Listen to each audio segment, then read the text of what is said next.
Igloo, le Mac de l'habitat. Bienvenue dans Igloo, le Mac de l'habitat, avec Cédric Simonin, le maître de cérémonie. Bonjour Cédric. Bonjour Eric.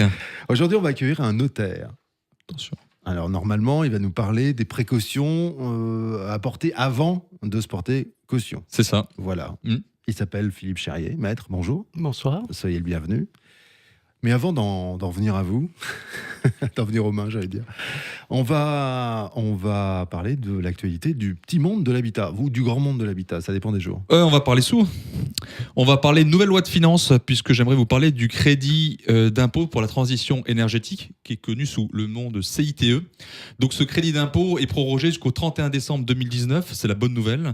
La loi de finances pour 2019 instaure le CITE pour les dépenses d'acquisition de matériaux d'isolation thermique des parois vitrées, à condition qu'ils viennent en remplacement de parois simple vitrage.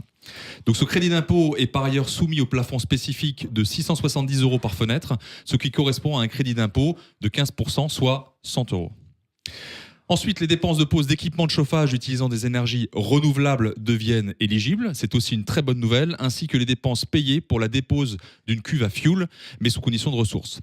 Ce taux de crédit d'impôt est porté à 50% pour la dépose des cuves à fioul, donc exit le fioul, cher Eric.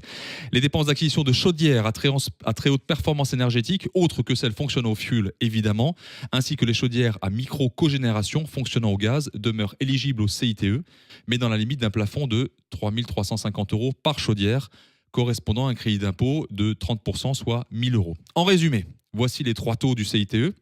Donc, pour les dépenses d'isolation thermique des parois vitrées, c'est 15% du plafond. Pour les cuves à fioul, 50% du plafond. Et autres dépenses éligibles, y compris les dépenses de pose de chauffage, c'est 30% du plafond. Donc, une excellente nouvelle pour les gens qui habitent dans des logements qui ont un petit peu vieilli. Ok, c'est noté. Et ben on aura une autre nouvelle du monde de l'habitat. D'ailleurs, c'est toutes les émissions. C'est toutes les émissions. On commence avec ça. Et on peut dire aussi que s'il y a des questions à poser, si les auditeurs ont envie de poser des questions, eh bien, ils peuvent le faire, évidemment, sur le Facebook Igloo on Air. Et puis, c'est bien de partager aussi toutes les émissions Igloo.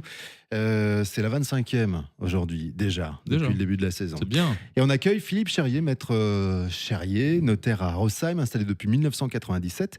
Alors, votre étude compte 18 personnes. C'est une étude pluridisciplinaire. Droit de la famille, des affaires et gestion du patrimoine. Voilà ce que vous faites. Et on va parler avec vous des précautions à prendre quand on se porte caution. On a souvent de mauvaises surprises, sans doute. Si on en parle aujourd'hui, c'est que c'est le cas. En tout cas, un acte très dangereux. Oui, puisque se porter caution pour un locataire ou un emprunteur peut s'avérer lourd de conséquences. Risqué plutôt que dangereux, non ? Oui, ça peut. Si ça tourne mal, c'est dangereux. Ouais. Donc au départ, c'est risqué. Oui. Bon, merci pour mon introduction, les amis. Donc, j'aime bien Donc je reprends. Laissez-moi sur ma lancée. Donc j'étais en train de dire que se porter caution pour un locataire ou un emprunteur peut s'avérer lourd de conséquences, parce qu'il vaut mieux prévenir que guérir. Nous avons décidé chez Igloo de vous donner quelques conseils pour que tout se passe bien. Première question, maître. Y a-t-il déjà plusieurs types de cautionnement ? Alors, je ne vais pas répondre directement à la question. Je vais d'abord peut-être donner une petite définition de ce que c'est le cautionnement. Le cautionnement, c'est l'engagement d'une personne qui s'oblige à payer la dette d'une autre personne. Donc, ça peut être la dette d'un locataire ou ça peut être la dette d'un emprunteur vis-à-vis d'une banque. Voilà la définition de ce que c'est. Et on entrevoit déjà le caractère dangereux ou risqué, peu importe, de l'opération, puisque si une personne ne paye pas, c'est à la personne qui s'engage de payer à sa place. Alors effectivement, j'en viens quand même à votre question. Effectivement, il existe plusieurs types de cautionnement.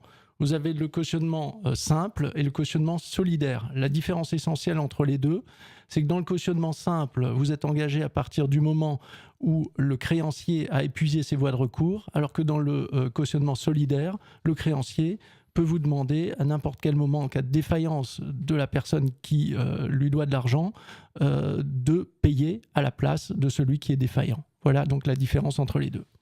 Est-ce qu'il y a des mentions particulières qu'il faut préciser lors d'un acte de cautionnement ? Alors, l'acte de cautionnement, bien évidemment, et comme c'est un acte, quitte à se répéter, dit risqué, la loi prévoit effectivement des mentions.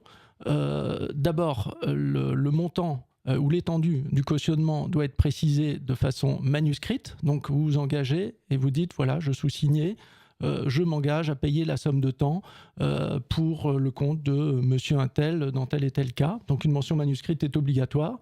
Et la mention également qu'il ne faut pas omettre, c'est le montant pour que le cautionnement soit déterminé. Sinon, il est indéterminé, puis vous portez sans limite de montant caution. C'est le cas, par exemple, d'un bail où la loi a quand même posé des limites, mais en tout cas, c'est le risque. Les deux mentions, donc, c'est de dire durée et il faut le faire par écrit. Donc, je prends un engagement un peu pour quelqu'un d'autre, hein, on peut dire ça Exactement. comme ça. Maintenant, comment je peux faire pour m'assurer que mon débiteur est solvable ? Est-ce que j'ai des moyens ? Il faut prendre des renseignements sur lui poser des questions, lui demander comme un bailleur le ferait pour un locataire, des fiches de paye, un état de son patrimoine, et essayer également, puisque c'est un acte qui n'est pas rémunéré, hein, le cautionnement, dans la plupart des cas, c'est un acte gratuit, c'est un acte, j'allais dire, presque amical. Il faut également connaître la personne pour voir si elle est en mesure tant financièrement que moralement, de respecter ses engagements. C'est souvent dans les familles d'ailleurs qu'on se porte caution, hein. J'imagine, je ne sais pas quel est le pourcentage des cautionnaires qui sont dans la même famille, mais il y a aussi des arnaques qui peuvent se passer dans les familles. C'est souvent là, effectivement, on arrive à des situations dramatiques dans la mesure où les gens ont confiance et ne se posent pas trop la question de la capacité à rembourser de la personne pour laquelle ils se portent caution. Ouais. Et ensuite, ils doivent payer pour cette personne qui est devenue défaillante. Voilà. Donc là, quels seraient les risques ? Et puis comment on pourrait les minimiser ? Alors, les risques, c'est déjà de limiter, comme je disais à l'instant, le montant du cautionnement, également en durée. Il n'y a pas que le montant, il y a également la durée. Pour un bail, par exemple, ça peut être pour la durée du bail et pas pour tous ces renouvellements. Et le risque, c'est d'essayer de limiter son cautionnement également à un cautionnement simple et en essayant de ne pas se porter caution solidaire. Et s'il y a plusieurs cautions, il existe encore une autre différence, c'est que chaque caution, si le cautionnement est solidaire, doit la totalité du montant. Donc le créancier peut s'adresser à n'importe qui. Et dans ce cas de figure, vous payez non seulement pour quelqu'un d'autre, mais vous payez également pour les autres cautions. Donc c'est doublement dangereux. Donc là, on a parlé juste avant là, de vérifier la capacité de la personne pour qui on se porte caution. Maintenant, je pense qu'il faut aussi vérifier que l'engagement pris doit être adapté à mes capacités financières. Alors ça, c'est tellement vrai que lorsque la banque, si c'est un prêt, prête au-delà des capacités financières de l'emprunteur, la jurisprudence la condamne systématiquement et il y a une remise de dette au moins partielle dans la mesure où le professionnel doit s'assurer, c'est-à-dire celui qui prête doit s'assurer que celui qui emprunte, qui n'est par définition a priori pas un professionnel, a la capacité de rembourser. D'accord. Voilà.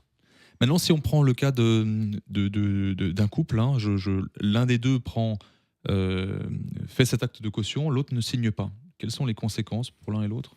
Alors, tout dépend du contrat de mariage. La réponse est extrêmement simple en matière de séparation de biens. Là, seule est engagée la personne qui signe l'acte de caution. En matière de communauté, c'est un petit peu plus compliqué, mais en fait, les règles sont assez protectrices et ça revient à peu près au même au final.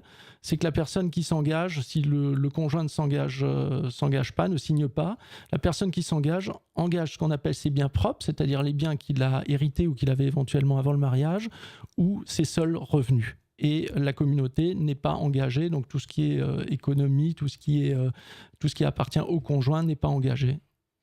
Donc un acte de cautionnement se fait généralement, très souvent, on va dire, sous seing privé. Quel serait l'avantage de passer par un notaire ?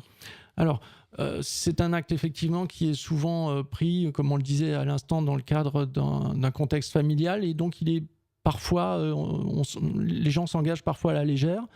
Et l'intérêt de l'acte notarié, justement, c'est d'abord le conseil du notaire, ça c'est le plus important. La formalisation également de tout ce que je viens de vous dire, de tous les conseils que je viens de vous donner. Et également le fait que ces barrières législatives, le notaire les intégrera forcément dans son acte et protégera tant l'emprunteur que le prêteur, que la caution, et essaiera de faire un contrat qui soit équilibré, où chacun y trouve son compte. Ça a un coût ?